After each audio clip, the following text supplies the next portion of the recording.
நம்ம இன்னைக்கு என்ன பார்க்க போகிறோம் அப்படின்னா தொகாநிலைத் தொடர். ஓகேங்களா? தொகாநிலைத் தொடர் அப்படின்னா எத்தனை வகைப்படும் அப்படின்னா 9 வகைப்படும். நேற்று வந்து நம்ம தொகைநிலைத் தொடர் பார்த்தோம். அப்போ அதில் வந்து உருபு வந்து மறைஞ்சு வரும். அப்போ தொகாநிலைத் தொடர் அப்படின்னா உருபு வந்து என்ன பண்ணும் அப்படின்னா வெளிப்படையாகவே வரும். ஓகேங்களா? அப்படின்னா உருபு இல்லாமையும் வரும். அதுதான் வந்து தொகாநிலை தொடர். நெக்ஸ்ட்டு இதை நம்ம வந்து இதோட டைப்ஸ் பார்க்கறதுக்கு முன்னாடி எழுவாய்னா என்ன, பயனிலைனா என்ன அப்படின்னு தெரியணும். எழுவாய் அப்படின்னா தொடரில் வந்து பார்த்திங்கன்னா முதலில் வர அந்த டேர்ம் அதுதான் நம்ம என்ன சொல்லுவோம் அப்படின்னா எழுவாய் அப்படின்னு சொல்கிறோம். பயனிலை அப்படின்னா என்ன அர்த்தம் அப்படின்னா எழுவாயின் பொருளை உணர்த்துவது தான் நம்ம என்ன சொல்கிறோம் அப்படின்னா பயனிலை அப்படின்னு சொல்கிறோம். பொருளை உணர்த்துவது தான் நம்ம என்ன சொல்கிறோம் அப்படின்னா பயனிலை அப்படின்னு சொல்கிறோம். ஃபார் எக்ஸாம்பிள் வந்து காற்று வீசியது. காற்று அந்த டேர்முக்கு வந்து ஃபஸ்ட்டு வேர்டு அப்போ வந்து அது வந்து எழுவாய். காற்று என்ன பண்ணுச்சு, வீசியது. அப்போ எழுவாய் என்ன பொருளில் வந்து இங்கே வந்து மீனிங் கொடுத்துருக்காங்களோ அதுதான் வந்து பயனிலை. ஓகேங்களா? நெக்ஸ்ட் இது வந்து பார்த்தீங்கன்னா ஃபஸ்ட்டு டைப்பு தொகாநிலை தொடரில் ஃபஸ்ட்டு டைப் வந்து நமக்கு என்ன வரும் அப்படின்னா எழுவாய் தொடர் அப்படின்னு வரும். எழுவாய் தொடர் அப்படின்னா என்ன அர்த்தம் அப்படின்னா எழுவாயுடன் பெயர், வினை, வினா இதெல்லாம் வந்து பார்த்திங்க அப்படின்னா பயனிலையாக தொடர்ந்து வர்றது. ஓகேங்களா? அந்த எழுவாயோட ஒன்று வந்து பெயர் இருக்கலாம், அப்படின்லாம் வினை இருக்கலாம், அப்படின்லாம் வினா இருக்கலாம். இதெல்லாம் சேர்ந்தது தான் நம்ம என்ன சொல்கிறோம் அப்படின்னா எழுவாய் தொடர் அப்படின்னு சொல்கிறோம். இதுக்கு எக்ஸாம்பிள்ஸ் கொடுத்துருக்கோம் பாருங்க.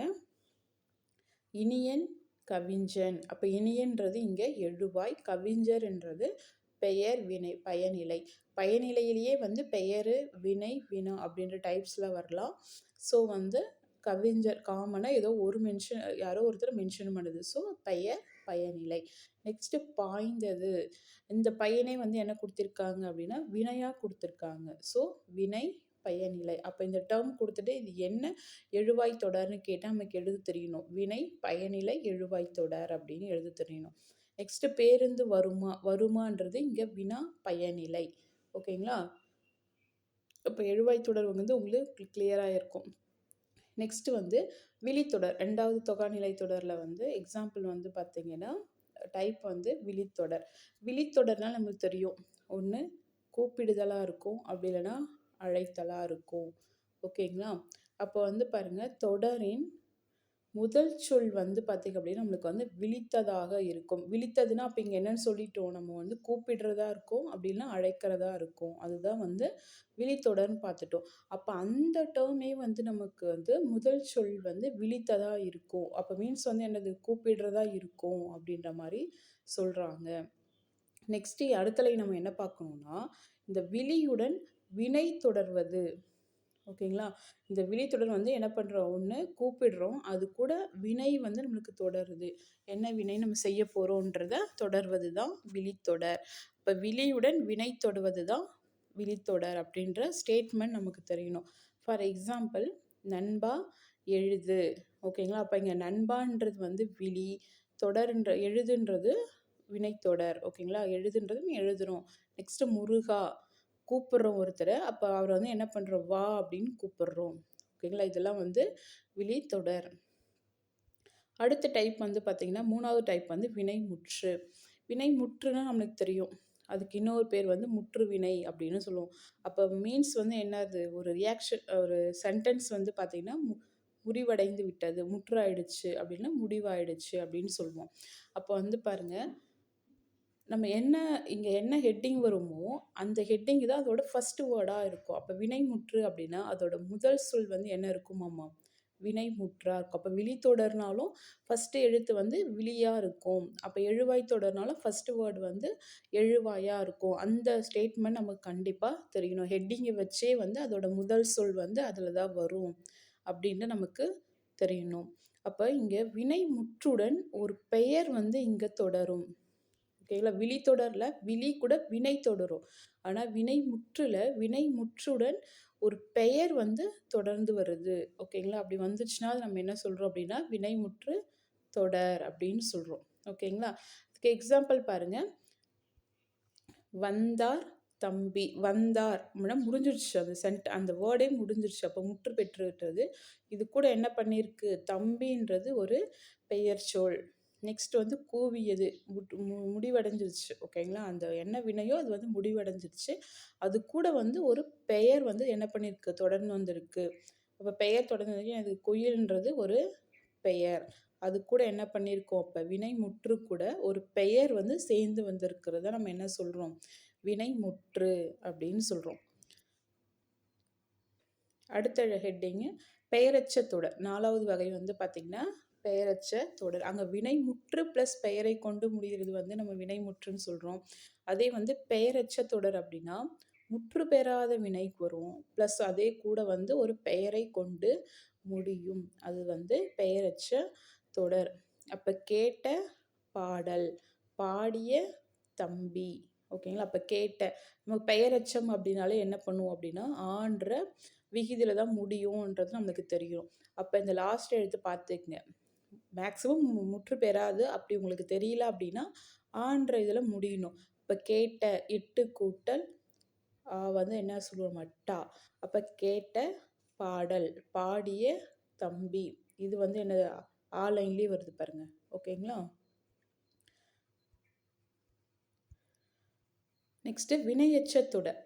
வினையெச்ச தொடர்ல பாருங்க, எச்ச வினையை கொண்டு முடியும். ஓகேங்களா?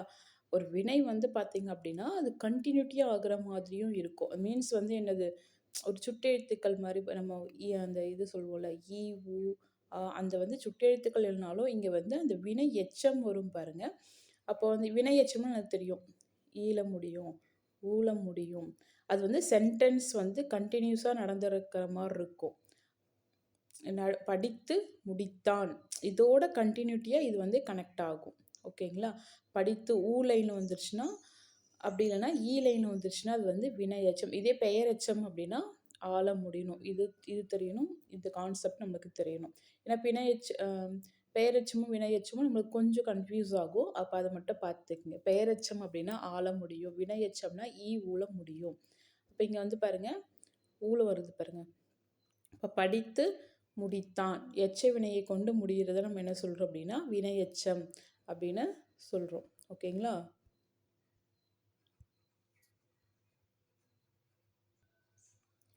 அடுத்த டைப் வந்து பார்த்தீங்க அப்படின்னா 6வது டைப் வந்து வேற்றுமை தொடர். அப்போ வேற்றுமை தொடர் நமக்கு தெரியும். வேற்றுமை உருபு என்ன பண்ணும் அப்படின்னா வரைஞ்சி வரும் அப்படின்றது.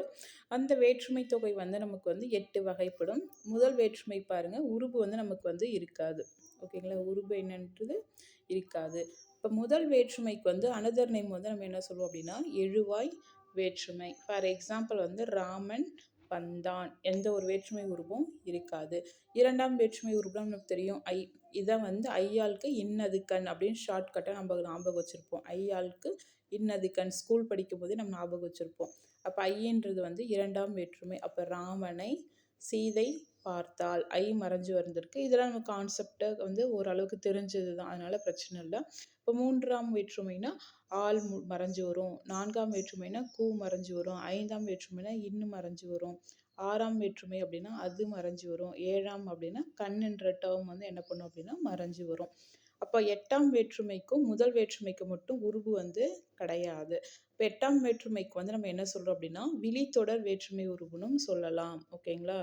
விழித்தொடர் வேற்றுமை அப்படின்னு சொல்லலாம். ஃபர்ஸ்ட்டுக்கு வந்து எழுவாய் வேற்றுமை அப்படின்னு சொல்கிறோம். ஓகேங்களா? இப்போ வந்து நமக்கு 6வது டைப்பு ஏதோ டவுட் இருக்காது. ஃபார் எக்ஸாம்பிள் அதுதான் வந்து அகைன் மறுபடியும் கொடுத்துருப்பாங்க. முதல் வேற்றுமை, இரண்டாம் வேற்றுமை, மூன்றாம் வேற்றுமைக்கு.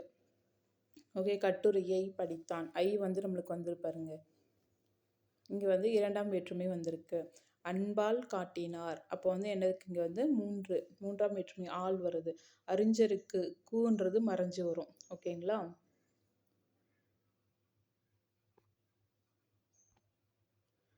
சாரி, இது வந்து பார்த்தீங்க அப்படின்னா தொகாநிலை தொடர் தானே, டைரக்டாக வருது பாருங்க. ஓகேங்களா? நான் தொகைநிலை தொடரில் எக்ஸ்பிளைன் பண்ணிட்டேன். தொகாநிலை தொடர் எப்படி டைரக்டாக வந்து வருது. இங்கே வந்து அறிஞருக்கு நெக்ஸ்ட்டு ஓகேங்களா? ஐந்தாம் வேற்றுமை தொகை வந்து வருது. நெக்ஸ்ட் வந்து இடைச்சொல் தொடர். இடைச்சொல் தொடர்னு நமக்கு தெரியும். இடைச்சொல்லுடன் பெயரோ வினையோ தொடுவது. இடையில வந்து ஒரு லைன் ஒரு வேர்ட் வர்றது தான் நம்ம என்ன சொல்லுவோம் அப்படின்னா இடைச்சொல் தொடர். அந்த இடைச்சொல் தொடர் வந்து எப்படி இருக்கலாம்? பெயராகவும் இருக்கலாம், வினையாகவும் இருக்கலாம் அப்படின்னு சொல்லியிருப்பாங்க. ஃபார் எக்ஸாம்பிள் வந்து அதுக்கு ஸ்கூலில் புக்ஸில் கொடுத்தது மற்றொன்று. சொல்லை தொடர்ந்து வந்து நம்ம பார்த்தீங்க அப்படின்னா அந்த மற்று என்னும் அந்த வேர்ட் கூட வந்து பார்த்தீங்க அப்படின்னா ஒன்று என்னும் இடைச்சொல் தொடர்ந்து வரும். ஓகேங்களா? அப்படி வந்துச்சு அப்படின்னா அது வந்து இடைச்சொல் தொடர். ஓகேங்களா?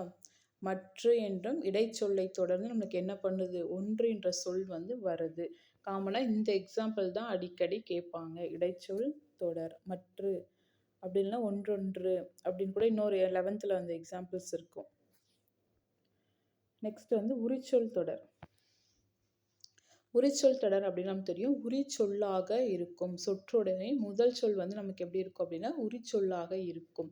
உரிச்சொல்ல நமக்கு தெரியும்ல, இந்த சால முன்னாடி வந்து நம்ம இலக்கணம் பாட்டில் வந்து வல்லினம் மிகு மிகாதுல வந்து நம்ம வந்து உரிச்சொல்ல வந்து என்னென்ன சொற்கள்லாம் வரும் அப்படின்னு பார்த்துருப்போம்.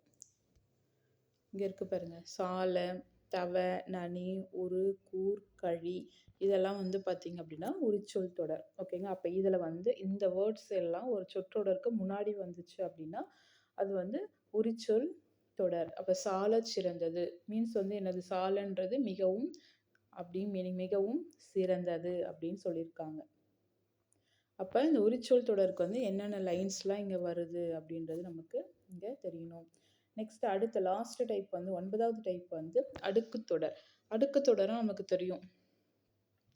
காமனாக சொற்கள் வந்து பார்த்தீங்கன்னா அடுக்கி வருவது. அது வந்து 2 அல்லது 3 முறை என்ன பண்ணும் அப்படின்னா அடுக்கி வரும். அடுக்கு தொடர்னா பிரிச்சாலும் என்ன பண்ணும், அப்படி கட் பண்ணாலும் நமக்கு வந்து மீனிங் வரும். இதே வந்து இரட்டை கிளவியில் மீனிங் வராது. இப்போ வருக வருக வருகன்னு 2 3 முறை அடுக்கி வர்றது தான் நம்ம என்ன சொல்லுவோம் அப்படின்னா அடுக்கு தொடர். நெக்ஸ்ட் வாழ்க வாழ்க பாருங்க, 2 டைம் வந்தாலும் தனியாக பிரிச்சாலும் என்னது வாழ்கன்றது சிங்கிள் மீனிங் அழகாக கொடுக்குது. ஸோ அடுக்கு தொடர். அப்போ வந்து பார்த்தீங்கன்னா இந்த கிளாஸில் வந்து நம்ம வந்து தொகாநிலை தொடரில் வந்து 9 வகை பார்த்துருக்கோம்.